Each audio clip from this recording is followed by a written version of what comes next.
Olá pessoal do nono ano, tudo bem com vocês? Na nossa videoaula de hoje eu vou concluir com vocês o tema Guerra Fria. Na nossa última aula síncrona ficou faltando um pedacinho, que o tempo foi curto, não deu para poder explicar tudo. Então na videoaula de hoje eu vou concluir falando sobre a Guerra do Vietnã, ok? Então acompanhe os slides aí comigo. A história do Vietnã é uma história marcada pela luta contra a dominação estrangeira.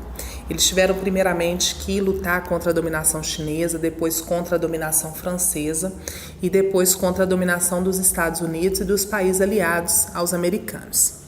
Os vietnamitas, eles travaram contra os franceses uma longa guerra de guerrilhas, que chegou ao fim depois de uma batalha que aconteceu no ano de 1954, chamada Batalha de Dien Bien Phu. Nesse mesmo ano, houve na cidade de Genebra uma conferência, e nessa conferência foi reconhecido o fim do domínio francês sobre o Vietnã. Uma outra decisão muito importante tomada nessa conferência foi a de que o Vietnã ficaria dividido em dois países. Ao norte do paralelo 17 ficaria o Vietnã do Norte, que tinha aí como regime o socialismo, e ficaria a partir de então governado por Ho Chi Minh. E ao sul do paralelo 17 ficaria o Vietnã do Sul, que tinha como sistema aí um pró-capitalismo e era comandado por Ngo Dinh Diem. Ficou decidido que, além dessa divisão, ficou-se em aberto uma possibilidade de reunificação do Vietnã. Então a conferência determina o fim do domínio francês, determina a divisão do país em dois, Vietnã do Norte e Vietnã do Sul, e deixa também uma decisão de que aconteceria uma eleição, e nessa eleição o povo decidiria se preferiria manter o Vietnã separado em dois ou optariam por reunificar o país e o Vietnã voltando a ser apenas uma única nação. Só que antes mesmo que essa eleição chegue a acontecer, o governo sul-vietnamita suspende qualquer ideia de eleição, não deixa que essas eleições aconteçam, e implanta uma ditadura no Vietnã do Sul. Além de ter implantado essa ditadura, o governo sul-vietnamita, que era aí comandado pelo Ngo Dinh Diem, eles retomam as terras que tinham sido distribuídas aos camponeses durante o período em que eles lutavam contra os franceses, e proibiu as aldeias de elegerem representantes. Essa decisão do governo de instaurar uma ditadura, e de retomar terras que tinham sido doadas para os camponeses, cria uma situação de revolta dentro do Vietnã do Sul. E grupos se organizam no ano de 1960 e formam a FNL, que é a Frente Nacional de Libertação. Essa frente ela é governada por comunistas, lembrando que o Vietnã do Sul tinha aí como sistema um pró-capitalismo.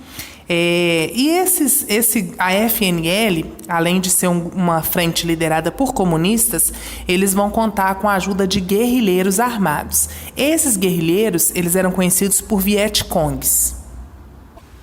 Toda essa confusão que estava acontecendo aí no Vietnã tinha como contexto a Guerra Fria. Então, tanto os Estados Unidos quanto a União Soviética se envolveram nas disputas políticas que colocavam em lados opostos os vietnamitas. Os Estados Unidos eles vão se aliar ao governo do Vietnã do Sul, já que era um governo pró-capitalista. Inclusive, em 1961, o presidente norte-americano, que na época era John Kennedy, ele envia aí para o Vietnã do Sul armamentos e milhares de soldados, e é esse momento que a gente considera como o início da Guerra do Vietnã. A União Soviética, que era a superpotência aí oposta aos Estados Unidos, ela vai se aliar então ao Vietnã do Norte e aos Vietcongs, que eram aqueles guerrilheiros armados que atuavam dentro do Vietnã do Sul, aliados à Frente Nacional de Libertação. Durante o período da Guerra do Vietnã, os Estados Unidos faz uso de armas químicas, e tem dois exemplos aí muito importantes, que são o agente laranja e o napalm. O agente laranja Todos os dois aí são armas químicas muito poderosas que prejudicam o meio ambiente.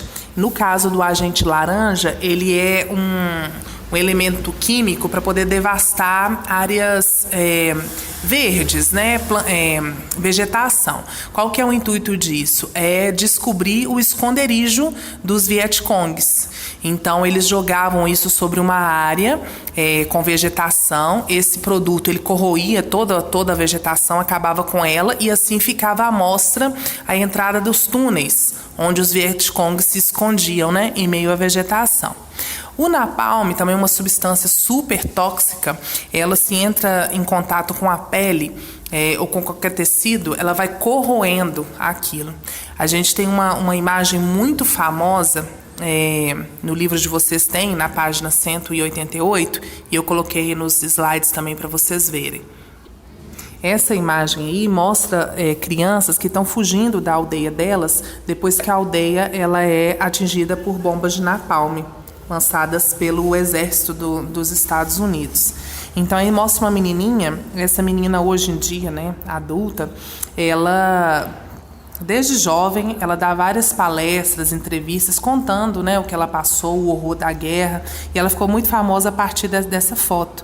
Aí na foto vocês podem ver ela correndo aí desesperada, nua, né, porque a roupa dela, a roupa que ela estava vestindo, ela começou a pegar fogo. Então, isso que o napalm faz. E quando ele entra em contato com o tecido, com a pele, ele pega fogo e transforma aquilo em cinza. Então, no desespero dela, ela arrancou a roupa toda.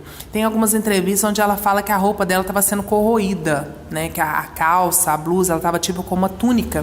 Isso foi corroído por essa substância. E ela teve queimadura pelo corpo todo. Ela ficou muito tempo internada, né? Para poder se recuperar. Então, essa foto ficou muito famosa porque ela mostra pra gente o horror, né? No rosto das crianças aí a gente vê o pânico, né? A dor que ela transmite, mostrando pra gente o que essas substâncias químicas elas causavam, né? No meio ambiente, na vegetação, para o ser humano, né? E foram armas químicas que não prejudicaram apenas naquele momento em que elas foram lançadas, né? São substâncias que ficam ali e que podem afetar a vida das pessoas durante muito tempo. Tanto o ambiente, tem algumas reportagens, alguns estudos de crianças que nasceram bem depois, né? Filhos da geração aí que presenciou esse horror de guerra aí, que nasceram com anomalias e que acredita-se que seja por conta dessas substâncias que os pais tiveram contato, né, e foram contaminados. A televisão, ela foi muito importante durante esse momento da Guerra do Vietnã, porque ela acabava levando para o mundo inteiro as imagens da guerra. Essa fotografia mesmo que ficou muito famosa, como outros detalhes da guerra, né? O número de vietnamitas mortos, os próprios soldados estadunidenses que morriam nessa guerra, que acabavam retornando, os corpos voltavam para os Estados Unidos. Então, a divulgação dos meios de comunicação contribuiu para que vários protestos contra a guerra fossem feitos nos Estados Unidos e em outras partes do mundo. Então, a opinião pública começou a se colocar contra a guerra do Vietnã. Então, diante das perdas humanas, dos protestos do povo estadunidense e também por perceber que era impossível de vencer o povo vietnamita, os Estados Unidos, no ano de 1973, toma a decisão de se retirar da guerra. Mesmo depois da retirada dos americanos, a guerra continua por mais 2 anos. Até que as forças de Ho Chi Minh conseguem ocupar a capital do Vietnã do Sul. No ano de 1976, são realizadas eleições gerais, que era aquela mesma ideia que tinha antes da guerra, né, de reunificação. Então, as eleições acontecem em 1976 e o país acaba, sim, sendo reunificado. Então deixa de existir o Vietnã do Norte e o Vietnã do Sul e passa a ter apenas a República Socialista do Vietnã. Em 1986, o governo vietnamita, que agora era um governo único, né, porque o país tinha se reunificado, ele coloca em prática uma política de abertura econômica, ficou conhecida como Renovação Vietnamita. Essa política de abertura, ela consiste em estimular a livre concorrência entre empresas e a abertura do mercado aos investimentos de países estrangeiros. Então, hoje em dia, o Vietnã, ele adota um modelo semelhante ao modelo da China. Ele combina a abertura econômica, né, com o regime de partido único. O país hoje é parte da OMC, que é a Organização Mundial do Comércio, e desde o ano de 2007 tem os Estados Unidos como o maior parceiro comercial deles. E a gente considera hoje um país que tem crescido bastante. Então, se a gente olha os países do Sudeste Asiático, o Vietnã é o país que nos últimos anos mais tem crescido. Concluímos então o capítulo 9 sobre a Guerra Fria e damos início agora ao capítulo 10. Já pedi para vocês fazerem uma leitura prévia, que na nossa próxima aula síncrona eu vou fazer a explicação, e já deixei uma atividade para vocês que eu vou corrigir agora, tá bom? É a atividade da página 206, os números 1 e 2. Vamos lá? Questão 1. Os versos a seguir foram produzidos pelos Boxers. Com base neles, o que se pode dizer a respeito dos motivos da revolta dos Boxers? Não cai chuva dos céus, o solo está seco e crestado, e tudo porque as igrejas têm o céu engarrafado. Quando os demônios de fora forem expulsos até o fim, o grande King, unido, junto, à nossa terra, trará paz enfim. Então, quais seriam os motivos dessa revolta? Os dois motivos da revolta dos Boxers são a tentativa de imposição da religião cristã aos chineses e a dominação estrangeira na China, né, que é o que a gente chama de imperialismo. Questão 2. Avalie as afirmações com V para as verdadeiras e F para as falsas. Afirmativa 1. No início do século XX, o Império Chinês era governado pela dinastia Qing, de 1641 a 1911. Mas seu território estava dividido em áreas de influência de potências como a Inglaterra, a França, a Alemanha, o Japão e os Estados Unidos. Essa afirmação é uma afirmação verdadeira. Afirmativa 2. As potências estrangeiras exerciam sua dominação sem o apoio do imperador Qing e da elite chinesa, que eram contrários ao imperialismo. Essa é uma afirmação falsa. Pelo contrário, as potências estrangeiras elas exerciam essa dominação com o apoio do imperador e da elite. Afirmação 3. A imposição de valores orientais e da religião budista aos chineses ajuda a explicar a grande rebelião de 1898, a revolta dos Boxers.